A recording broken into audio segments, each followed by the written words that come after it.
Today we are talking about A Court of Thorns and Roses. My name is Juliana. I'm Clarissa. And this is our book talk. Soon to be renamed. We need to figure out when you're going to do this theme song because I'm confused. We'll have a theme song later. Courtesy of Juliana. So our main character, Feyre, is our supporter of the family. Her dad is a merchant. They're now broke because he failed epically. The investors came, they broke his leg, so he can't really do anything except whittle wood.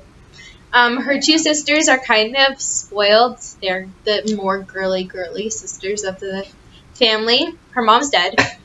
So Feyre is the provider of the family, and she goes hunting. So she gets all the food, she makes all the money, and she basically does everything. The man of the house, essentially. Okay, so let us read the first chapter of the book. Or a few pages if it's too long. It's a bookmark. Okay. The forest had become a labyrinth of snow and ice. I'd been monitoring the perimeters of the thicket for an hour, and my vantage point in the crook of a tree branch had turned useless. The gusting wind blew thick furies to sweep away my tracks, but buried along with them any sight of potential quarry.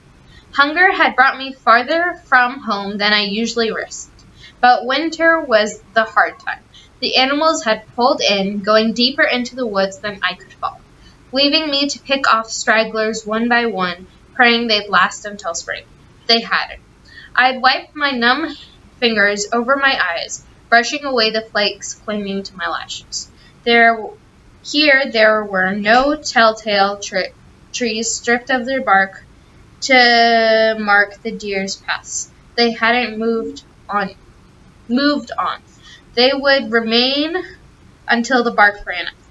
Then travel north past the wolves' territory and perhaps into the fairy lands of Prythian, where no mortal would dare go, not unless they had a death wish. A shudder skittered down my spine at the thought, and I shoved it away, focusing on my surroundings, on the task ahead. Okay, so an essential part that we should say is that she's human. And there's this basically invisible border of magic separating the fairy realms. Physical border, too. There's a wall. It's a wall? There's a wall. It's like a magic wall, though. There's a physical wall. No, I thought it was a magic wall. No, there's a physical wall. Magic/physical wall. It's a physical. Okay, it's a physical wall. I don't want to spoil it. The fourth book, remember? No. See, we can't talk about. Okay, fine. It is a physical wall, and it separates the fairy realms from the human realms. She is human, and essentially, this first chapter, what you've read is she's hunting along this wall, and she's gonna come across this wolf that she kills. Turns out to be a fairy. And so, seeking retribution, this other fairy from one of the 7 courts... Tamlin.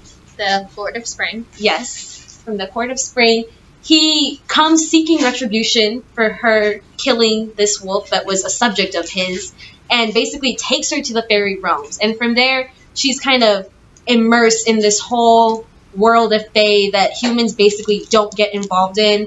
They're looked down upon, and so she struggles to survive it, trying to pay off this debt for killing this wolf of his. And it gets really interesting later on when other characters are introduced.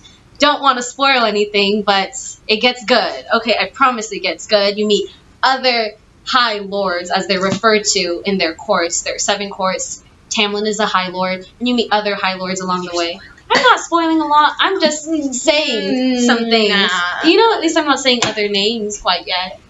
You'll meet people. Tamlin's like in the first chapter. He's in like the first half of the book, and then he's listed in the beginning part. Yes, okay, but I didn't say okay. That's off track. Yes, just read it. It's nice. It's a good book. We promise. And that's the end of our book talk.